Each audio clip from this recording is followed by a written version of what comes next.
हम यीशु की स्तुति करें, उसकी प्रशंसा में हम निरंतर लगे रहें।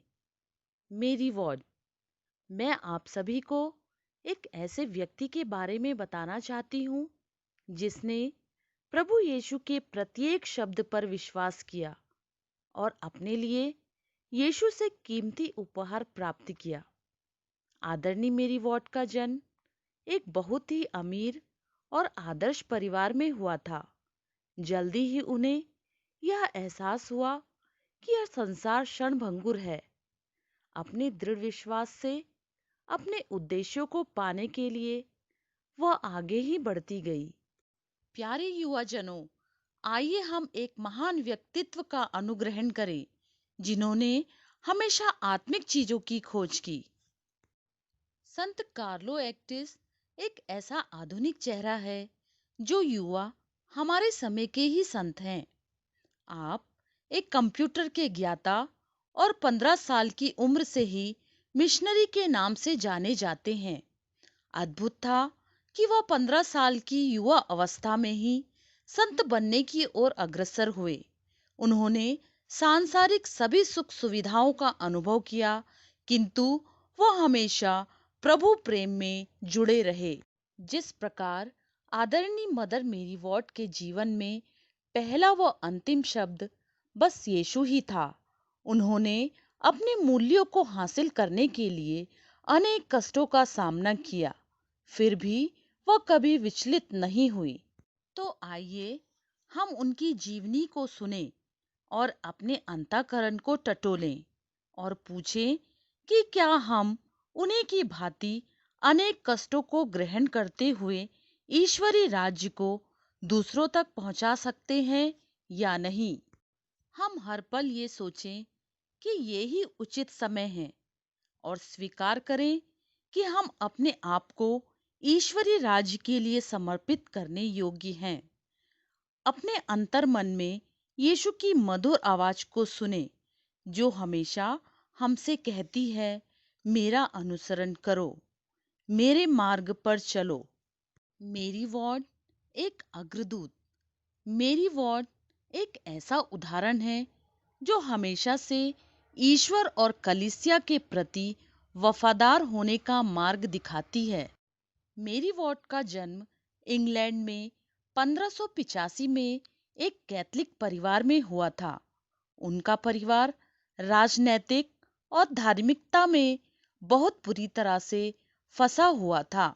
मेरी वार्ड की जीवनी पिछले 410 सालों से मौन है, अर्थात मेरी वार्ड के बारे में अधिकतर लोग नहीं जानते या अब तक हमारे द्वारा किसी को भी उनके बारे में जानकारी नहीं दी गई है।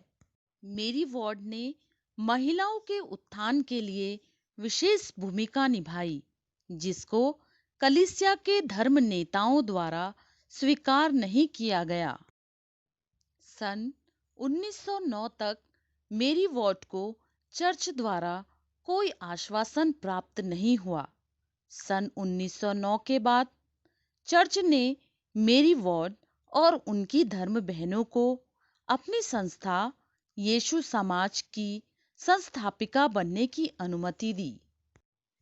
1909 में ग्लोरिया दर्शन के द्वारा मेरी वार्ड को आत्मिक कृपा प्राप्त हुई, जिसके द्वारा उन्हें यह एहसास हुआ कि ईश्वर उनके द्वारा बहुत ही महत्वपूर्ण कार्य कराना चाहते हैं जो ईश्वर को अति प्रिय होगा और हम सभी को महिमा प्रदान करेगा।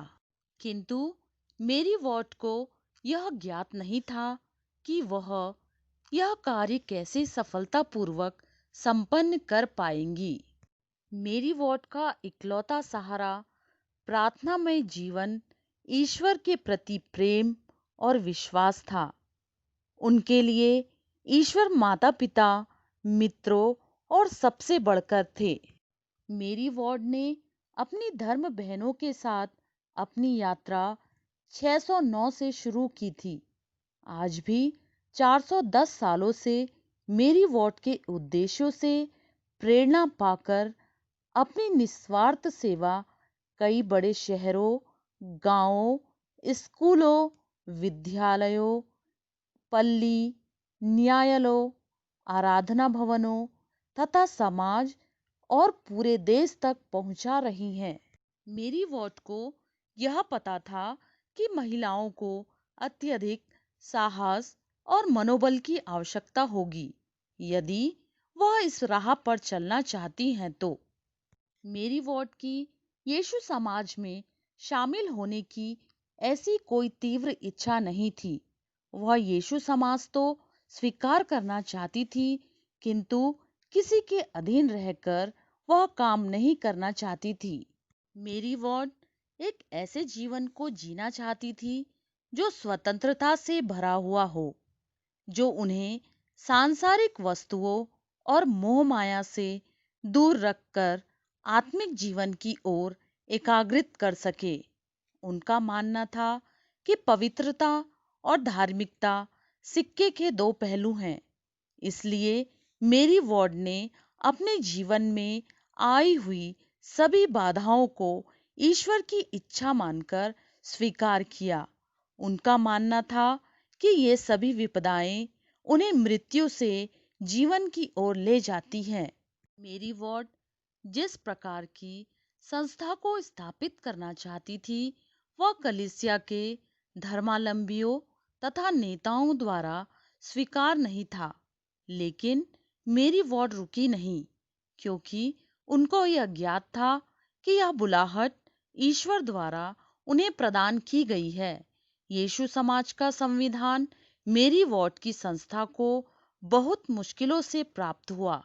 मेरी वार्ड चाहती थी कि उनकी संस्था का नाम यीशु के नाम पर रखा जाए और उन्हें आगे बढ़ाने व नेतृत्व करने वाली महिलाएं ही हो। उनकी सहायक उनका धार्मिक कार्य अपनी इच्छा अनुसार कर सके। अपने कार्य को आगे बढ़ाने में उन्हें बहुत अपमान का सामना करना पड़ा। उन पर कई तरह के अभियोग लगाए गए।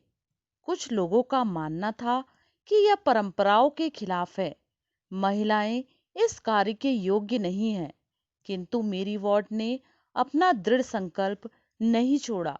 सन 1410 वर्ष इस बात का प्रमाण देता है कि महिलाएं नेतृत्व कर सकती हैं और कई नए कार्यों द्वारा ईश्वर के राज्य की घोषणा दूसरों तक पहुंचा सकती हैं। आइए हम यीशु समाज की सभी धर्म बहनों के साथ मिलकर बड़े ही उत्साह के साथ ईश्वरीय राज्य को पूरी दुनिया में फैलाएं और ईश्वर के नाम को महिमान्वित कर सके। यीशु की स्तुति हो, यीशु को धन्यवाद। मित्रगण, यदि आप कुछ और जानकारी मेरी वार्ड के बारे में लेना चाहते हैं तो आप यीशु समाज की सिस्टर दीपा से फोन द्वारा प्राप्त कर सकते हैं। सिस्टर दीपा का फोन नंबर है 07455077701। धन्यवाद।